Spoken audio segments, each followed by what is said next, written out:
ዛሬ የለፋችሁበት ብር እንዳይባክን ቤት ወይንም መሬት ስትገዙ ጥንቃቄ ልታደርጉባቸው የሚገቡ 5 ነጥቦችን እነግራችኋለሁ። አሰላሙ አለይኩም ወራህመቱላሂ ወበረካቱ። ሰላም ጤና ይስጥልኝ። ውድና የተከበራችሁ የሂክ ዩቲዩብ ቻናል ቤተሰብ እንዴት ናችሁ?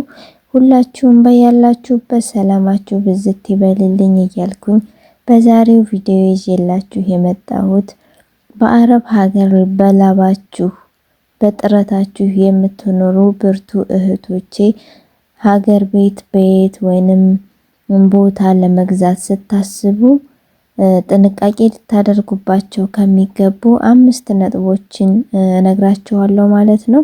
እስከ ቪዲዮ የመጨረሻ ድረስ አብራችሁ በመሆን ከተመቻችሁ ላይክ እንዲሁም ሰብስክራይብ እያደረጋችሁ አበረታቱኝ እላችኋለሁኝ።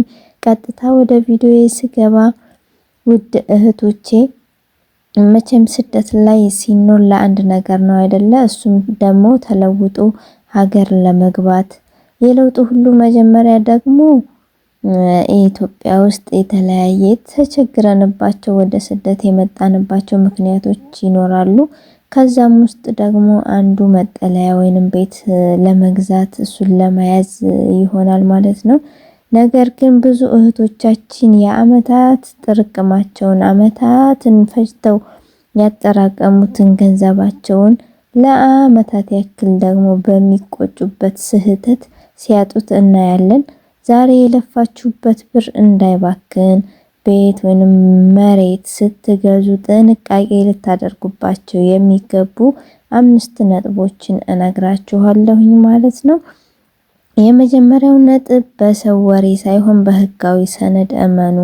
አሁን ላይ አንዳንድ እህቶች አብዛኞቹም ማለት ይቻላል ህጋዊ ያልሆነ መሬት በመግዛት በኋላ ላይ ያንን የገዙትን ብራቸውን ሲነጠቁ መሬታቸውን ሲነጠቁና የለፉበት ዋጋ ፍሬ ሲያጣ እናያለን ማለት ነው።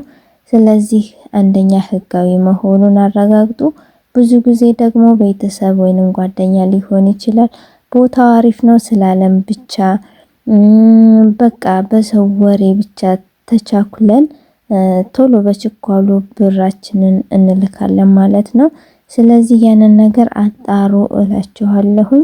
መሬቱ ወይንም ቤቱ ካርታ አለው ወይ የይዞታ ማረጋገጫ አለው ወይ የሚባለውን ሰነዱን እራሳችሁ አስልካችሁ ወይንም በቪዲዮ ቢሆን አይታችሁ ማረጋገጥ አለባችሁ እላችኋለሁ።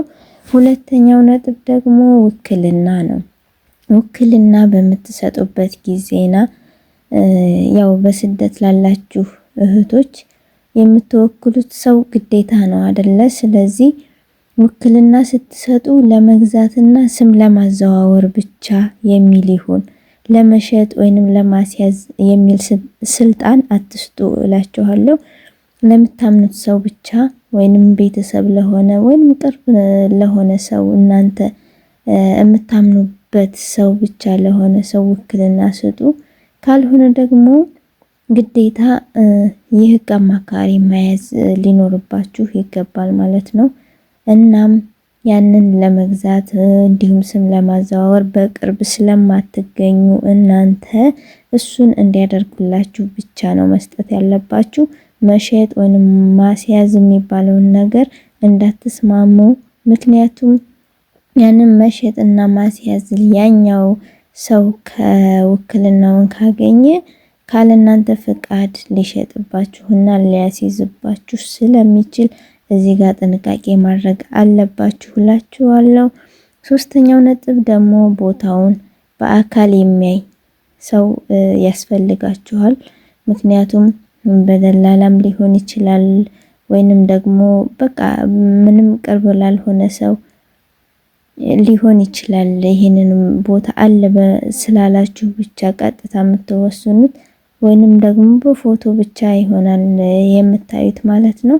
ያንን ግን ግዴታ ቦታው ሄዶ የሚያጣራላችሁ ሰው መኖር አለበት። ሻጩ ደግሞ ያሳያችሁና እውነታው ያለው ቦታ ሊለያይ ስለሚችል እሱን ቅርብ ከሆነ ቤተሰባችሁ አይቶ በደንብ እንዲታይላችሁ ማድረግ አለባችሁ።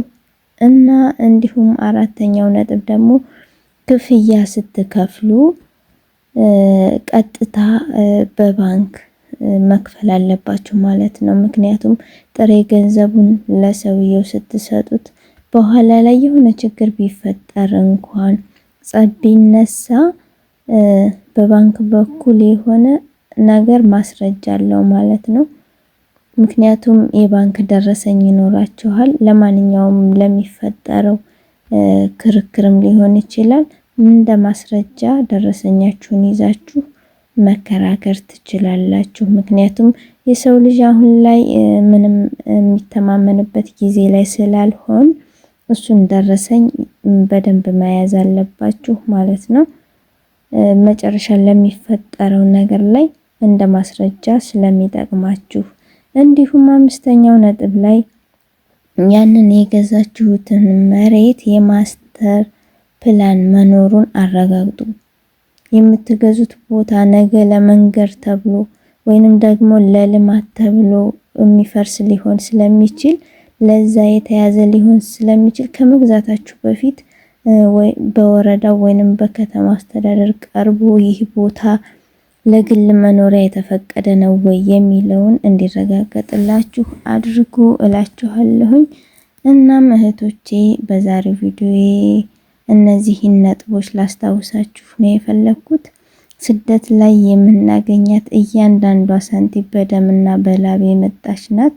ስለዚህ ንብረት ስትገዙ ስሜታዊ አትሆኑ፣ በደንብ አጣሩ። ይህ መረጃ ከጠቀማችሁ ለሌሎች እህቶቻችን እንዲደርሱ ሼር ማድረጋችሁን አትርሱ።